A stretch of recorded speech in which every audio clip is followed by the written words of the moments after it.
Welcome to the IT Naturally podcast, where we discuss with IT leaders how technology can be a force for good. I'm Julie Bishop, I'm co-CEO of IT Naturally, and today I'm really delighted to be joined by Camilla Sherwin. Gosh, she's got a job title. She's the Partnerships Manager and Principal Sustainability Consultant at Investors in the Environment, which is also known as IIE. And like us, IIE is based in Peterborough. So Camilla, welcome to the podcast. Thank you. Thanks so much for having me today. And I'm sorry about the tongue twister of it promises a lot and delivers not nearly enough, I'm sure. But I'm just thinking it must be a challenge when you have a form to fill in. I mainly focus on the partnerships manager and So before we start talking a lot about sustainability, let's start with understanding Investors in the Environment. Tell us a little bit about your organisation. Okay, well, thank you. So Investors in the Environment was started about 16 years ago, really as a business efficiency programme. It's where it had a lot of its roots, but with an environmental bias. And it helps organisations to manage their environmental impacts by taking them through a programme of activities and things they need to do to get their environmental management system sort of embedded into how they run their organisation. And we have developed a set of tools and templates and training and guidance that we give to those who sign up to make it easier. And then we evaluate their performance by way of an annual audit and then grade them according to their performance and offer them a badge which is either bronze, silver or green. So, and hopefully we're hoping to get that continuous improvement so that they will go up through the levels and as well as improve their performance in terms of kind of qualitative data, also getting the sort of quantitative broadening their perspective as well. So what they're doing at the beginning, they might keep very focused on their buildings, but then they'll broaden out to include transport and then procurement at the higher levels as well. So brilliant. So it's about helping organisations learn how to take practical steps to getting better, not expecting them to know everything before they start. No, exactly. And in fact, a lot of those who are on our programme range from being one man or women bands all the way up to large corporates and large public sector organisations. We've got some NHS trusts in there, local authorities, we have a police force, some large corporates, but a lot of our members are SMEs who might not necessarily have a sustainability expert in their staff, but somebody who's keen to try and help their organisation make a difference. And so we really guide them through the process. And it's not difficult. If you think about financial management, which is a key thing for all organisations, environmental management sits very much beside that because it's the same sort of systems really, based on the kind of planning what you're going to do, putting it into action, checking to see what the results are, and then adjusting your approach to then hopefully make improvements. So it's based on something very similar, and so we're trying to get people to embed that into their organisation, really integrate it, so that every decision that the organisation is making goes through a sort of, I call it the sustainability squelcher, which I'm not sure is a technical term, an official term or not, but it's just to get that thinking in place, really. Yeah, we call it, because we're a B Corp, we sometimes call it the B Corp lens. Sort of exactly. It's just a sustainability lens, isn't it, really? Yeah. I just like the word squelcher, and if you can get that in there, it makes people wake up and think, oh, that's not a business term I've heard before. And what started it for you, Camilla? What started your interest in environmental issues? Yeah, well, I was thinking about this, and actually it took me right back to my pre-GCSE days, which I know with this sort of hair, it's difficult to think that I did GCSEs, but yes, I was one of the very early people to go through it. And we had a biology teacher who was really easy to get to go off on red herrings, and that used to be our main a main objective during our biology lessons. Anyway, one day she came up and talked about this report that had come out that was starting to point to the impact that burning fossil fuels was having on the natural environment. And I just remember it really sticking with me. And I subsequently drew all over my biology book. We needed to save the trees and plant more trees and things. And I think that was twinned with, so I grew up in Yorkshire, don't sound like it possibly, but which is a beautiful, beautiful county. And I had a very sort of, idyllic childhood where I was outside, swimming in rivers, working in the garden, kind of appreciating nature, watching things grow, digging. We used to grow a lot of our own veggies and things, and just sort of really loving all of that. And just it's so precious, and I don't want to lose that. And then twinned with, as most people know about Yorkshire people, we're very, very stingy. We don't like waste. We certainly don't like wasting money. So this sort of efficiency side of things really plays to my nature, because I don't like spending money on electricity if I don't need to, so let's try and be really efficient about it. And so I kind of I've been working in sustainability, I've always had a love of it, I suppose, or be very conscious of the impact of what we're doing, but I've been working in sustainability for about the past 25 years, and I worked for an early flagship of the circular economy in London, which is called London Remade, the concept of which is that London's waste would be reprocessed within London, collected and then reprocessed within close to London and then sold back into London. So it was a market development programme for recycled materials. And then I moved out to near Peterborough. And since then, I've set up on my own and worked a bit just sort of doing consultancy or sort of project management for local organisations doing environmental work, and also volunteering for my local, I don't know if you know about the Transition Town movement, but it's a sort of local voluntary environmental organisation where we have delivered local environmental projects that help to change how people do things. Again, a waste one, but also focused on, we did a waste project looking at developing reuse. We set up the Andal Repair Cafe, which is still very popular, established a refill shop, got the refill app, which is a water, getting venues to refill their water bottles, to offer water bottle refilling, and various other sort of initiatives to try and kind of get people to act differently, and adopt their behaviour to be more environmentally sound. But we've also I've also delivered a project that was encouraging cycling as well. And then about 5 years ago, I came to Investors in the Environment. So that's been brilliant in terms of trying to focus, switching from the sort of, I suppose, the community focus to business, and helping businesses to be more environmentally conscious in how they work. And to build on the Peterborough thing, Camilla, so both I and IT Naturally are very proud Peterborough organisations.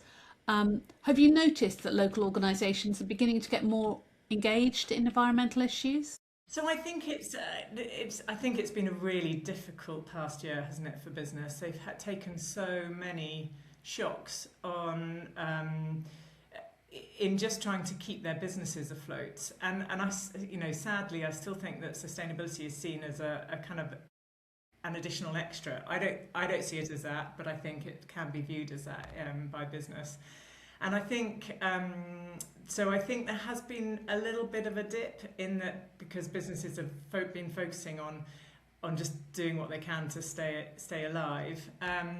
But at the same time, I think that it's very much like, I think if you compare sort of what sustainability was like when I first started working in it, and obviously that's quite a long time ago, but to now, it's much more mainstream. It's what the big corporations, the big businesses are talking about. So it's really coming down the tracks for all organisations, and so they know it's kind of rising up if it's not already at the top of the to-do list, it's definitely rising up because they keep on getting asked these questions by those in their supply chain, and they need to be able to answer them. So Yeah, no, absolutely. And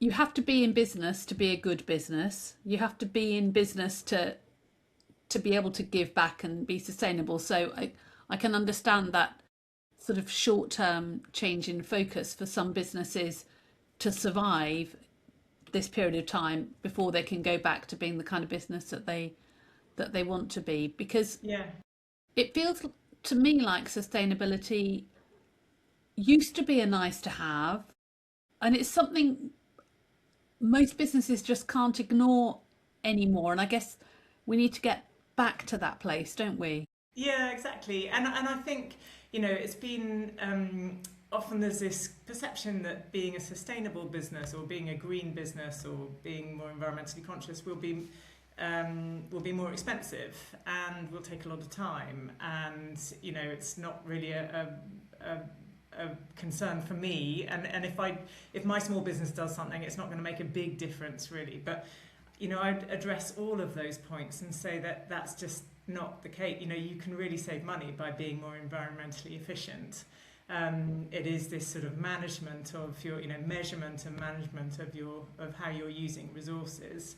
And sometimes there are investments to be made, but I mean, all businesses are investing, making investments and having longer, having payback times. And sometimes there might be an option which is more expensive, but that's the same. It shouldn't be rejected just because it's the greener option. Often you're making decisions between what is the right thing, the right thing to go for. And so that needs to be all in the evaluation matrix, and if embedded well, then it doesn't take up more time. It's just part of your, as you say, going through the B Corp lens. It's just part of how you run your organisation. And I think so there's a stat that says that the sort of most motivated and young employees looking for jobs, and they look first at the sort of jobs page, and then they look at the sustainability page. So if you want to have bright young things coming into your business, and if you want to keep ahead of the business, the curve, and get onto the new business opportunities, making sure that your organisation is being as sort of environmentally and socially responsible as it possibly can be is absolutely vital to survival. And you talked about at the beginning about plant more trees, was what you were hearing when you were 15 or 16. Yeah. How are organisations now looking at sustainability differently to how they did 10, 20 years ago? Well, I think that they do see that because of this supply chain pressure, and reputation and future proofing their businesses, I think they're looking at every single aspect and making sure that there's increased sort of reporting requirements, particularly for larger organisations, but that is filtering down, and then and also increasing transparency with it's difficult. It's not impossible, but it's harder to cover things up now in the days in the kind of days of the World Wide Web, and everybody's being able to find out information from what that people manage to find it, don't they? And so businesses need to protect their reputations too. So I think it is something that is much more, rather than a bit of let's just do some tree planting and that'll be fine. People demand more now. That's not enough, and that's a bit greenwashy, really. Yes. And people are very, very, the customers, the general public, those who scrutinise these things are much more aware of the use of loose language to say that you're doing something, and actually you're really it's nothing impressive.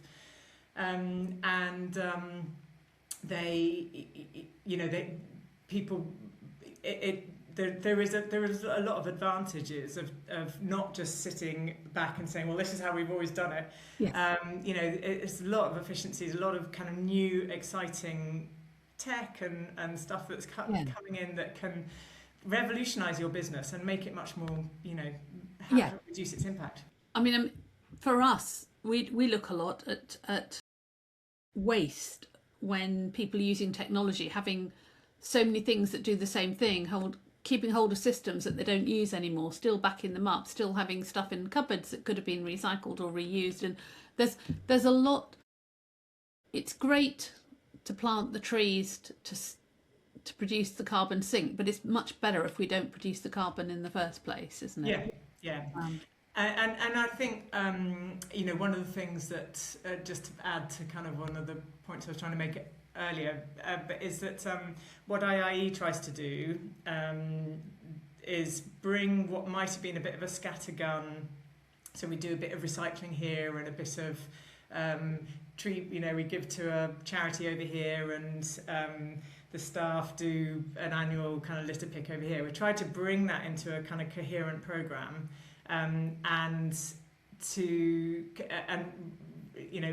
Really kind of, I don't know, to maximise the impact of all that activity and see where you are going. You're absolutely right, and analyse and plan what you're going to do, and then look at what the results are. And I think you're absolutely right in terms of that. We all kind of, it's very easy to keep putting bricks on top of bricks, isn't it? And not, think, I mustn't take that brick away from the bottom. But actually, in IT terms, I think you really should, because you're sort of running. I know we've talked in the past about how sort of, running massive, using up a lot of server space and things, using things that actually don't really need. yeah, absolutely. And when you go into organisations, are there some common misconceptions that people have? Some sort of leftover ideas, probably. Yeah, I think so. What we find, and don't know them. You always have a sort of a group who are green and always think that the organisation could do more, and they've got lots of ideas about what the organisation should be doing, and are quite cross often that the organisation isn't doing enough. Then you have a sort of a group who are kind of willing to be led, and they will, if you tell them what to do, then they will update their practices. There's some kind of adopters who are sort of really excited by the tech. If you offer them an EV, they'll love it.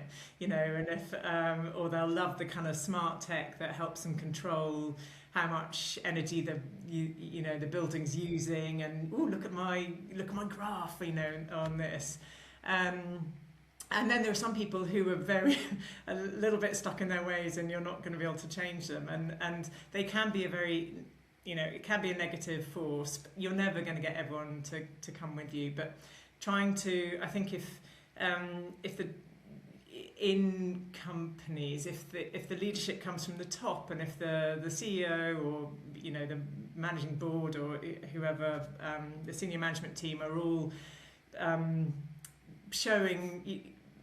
demonstrating that they're committed to this, and that this is the way that they want to run their business, and it's not just kind of lip service, they're not just paying lip service to it, then that obviously gets a lot more, it means that the programme has much more impact.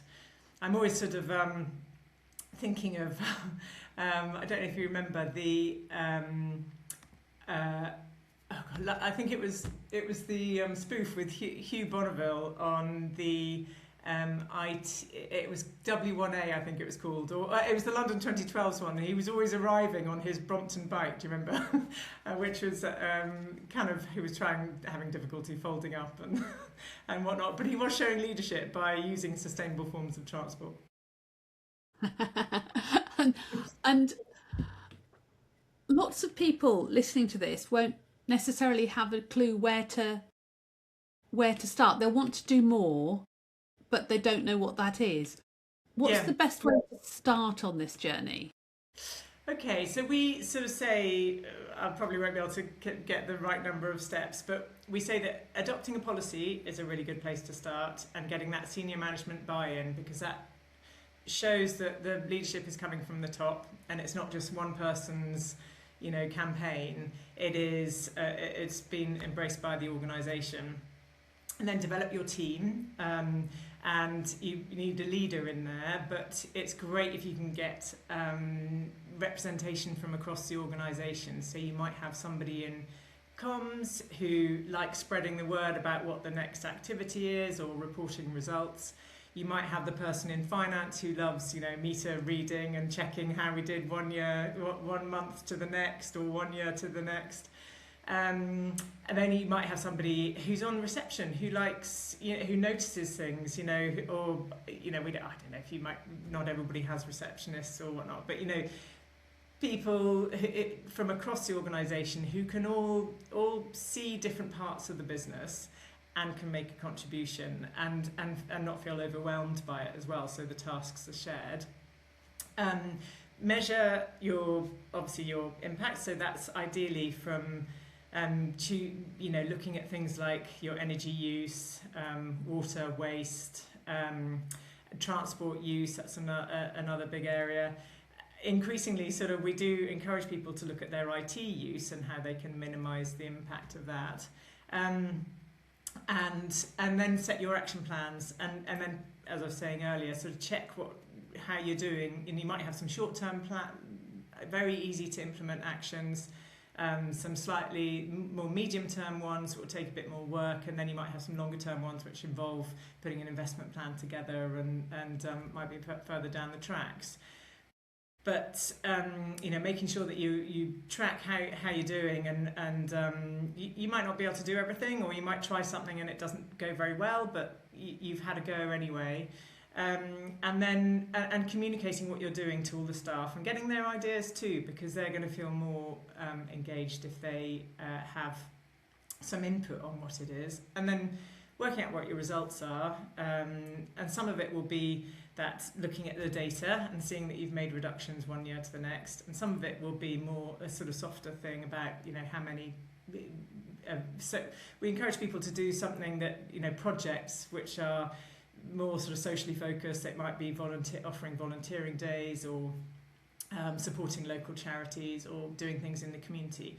So those sort of those kind of report on those, and then adjust your plans and start again. And communication is a part of that, internally and both externally, to make the most of to tell people about what you're doing, because I genuinely think I look for the B Corp logo. It's a real sort of game changer in terms of whether I select a product or look at I look at a business more closely if they've got the B Corp, for example.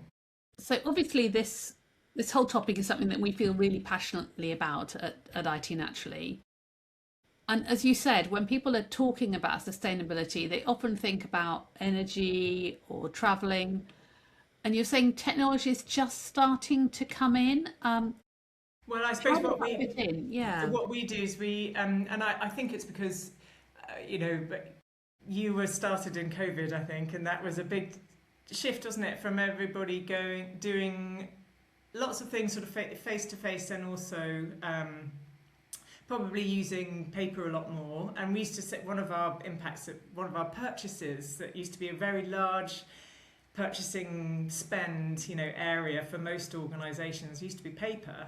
And so we would get people kind of measuring how much they were spending or buying of paper, and then taking steps to reduce it. Well, now I know that you don't have paper at all, I don't think. We've never had paper. We've never had paper. And so what has changed there? And also, people don't meet so much face to face. It used to be a phone call, or going to a meeting, driving to a meeting. But obviously people are moving online much more. So that area has grown, I suppose. And it's not just since COVID, it's been sort of developing over the past, decade or maybe longer. But this kind of online meeting place idea really took off in COVID times. Massively. And so being aware of, if you compared with sort of driving a mile, or using the internet and using your meeting place like this, like Teams or whatever, is still relatively low impact. But because we're all using IT so prolifically, it's one of those things that, like, it's just good to remind people of what is good practice, what is responsible behaviour. An email has a greater environmental footprint if you CC lots of people in, if you add a lot of large attachments. There are ways that you should be thinking, you want to ingrain sustainable thinking in how people use their IT, as well as, all the other areas where we sort of look at through the programme. Definitely. And I think, you talked about paper, and as you say, we've been paperless since we were formed, but we still have to make sure that we clear out old documents, that we get rid of things that we no longer need. Yeah. And there's two reasons for it. There's you darn well shouldn't be storing stuff you don't need, because it takes energy, it's waste. And the other thing is, if you don't need it, it still might have something that's useful to a fraudster, to something you can hack into your system. Yeah. If you're sitting around with old payroll files that you don't need them. You need to get rid of them. But actually, they're information you don't want to get out there either. No, exactly. So how do you encourage your employees, if I can ask a question of you, how do you encourage that? Do you have a specific hour of the week where you will clear or hour of the month where you clear your... No, we do it regularly rather than that. So we'll do annual audits of our documents, of our SharePoint sites, and decide what we need and what we no longer need, and then we'll clear stuff. And very occasionally, if there's stuff that we don't need immediately, but we're not ready to get rid of it, it might be useful one day we put it into cold storage, which means that it's backed up in a very different way. It's not easy to access, but it means that it hasn't completely gone. So you can very much look at what's the data I need at my fingertips, what's the data that I might need, and then I'll get rid of it in 3 years' time if I don't need it, and then what's the data that I can just destroy straight away. And I do silly things like I have a 30-day folder, and there's loads of things like directions on how to get to that meeting that you're going to go to next week, that you're not going to need them in 30 days time, or things that you think you just might want but you probably don't, and for me that folder gets cleared out every day. I lose stuff that's more than 30 days old, and it's somehow, I find that easier than actually binning something, is putting it into somewhere that it'll be for 30 days in case I need it. But hardly ever do I take anything out of that 30 days folder. Yes. But it will be gone. In 30 days' time, it will be gone. So that's better for me than, because we all do find it relatively difficult to delete things, don't we? And yes. Yeah, no, I think that's true. Out my roof space at the moment, and you wouldn't believe it. I brought down a box of CDs that my children had when they were teenagers. It was Blazing Squad, Britney Spears, nothing. And one of my daughters, we can't throw it out. It's madness. Well, she maybe, she's got great ambitions for kitchen discos with you or something like that. Oh, I won't play Blazing Squad. You talked quite a bit about larger organisations and smaller organisations. Do you think smaller organisations underestimate what difference they can make? Probably, because of that feeling that, I'm only small and what does it matter? And, a bit like when we take our individual actions, we always feel like, does it really matter whether I took the bus into work today rather than driving, because I'm lucky the bus route, rural networks don't work terribly well, do they? But there is a direct bus that goes from where I live to just not far from the office. And sometimes there are time constraints and I can't do it, and because we have a dog and I've got to get back and things like that. But it was a series of single actions that got us into this. So it's got to be a series of small and large actions that got us into this. But the kind of climate and nature crisis that we're in. So it's got to be action on all fronts that is going to get us out of it. And as I said, it's sort of, as well as being the sort of responsible thing for a business to do, I think it also is, you will attract new customers, you will win new contracts, you will get motivated staff, you will actually, prevent risks, reduce your risk, your business risk. So it's not just being a sort of, I'm being terribly good and doing my bit. It is actually, it's for business survival as well. Brilliant, thank you. And I've really enjoyed this conversation. We're just going to wrap it up with some really quick fire questions. So really immediate short answers would be really helpful. So One thing every business should stop doing. Wasting energy. Brilliant. And one thing every business should start doing. Well, obviously signing up to Investors in the Environment or getting an environmental accreditation. Brilliant. What's one bit of technology you couldn't live without? I just think, phones are now invaluable. And what does IT for good mean to you? I think it's using IT. IT is incredibly important now, and it can bring so many solutions, not only from how we use it in our own lives and how it can, the benefits that it brings, but also in how, things like how we're energy, the grid, the energy that we're pulling from the grid, how that is being controlled at the sort of national scale, in terms of what the input is and how we maximise the use of renewable energy. So it's incredible, but of course there's a malign influence in there as well, and it's just about recognising where maximising the good and minimising the bad. Thank you. So thank you, Camilla, so much for joining me today. I think one of my biggest takeaways from today's conversation is, let's not all try and be perfect. Let's just start. Let's just take some practical steps and go forward. Absolutely. And you don't have to go through an accreditation, obviously. I would love it if people do, but we give lots of, I think there are guides on our website or articles about how you get started. And so just follow those steps, and give it a go and make a difference. If you've enjoyed this episode, please subscribe to wherever you get your podcasts. And thank you very much for listening, and we'll see you next time. Thank you so much.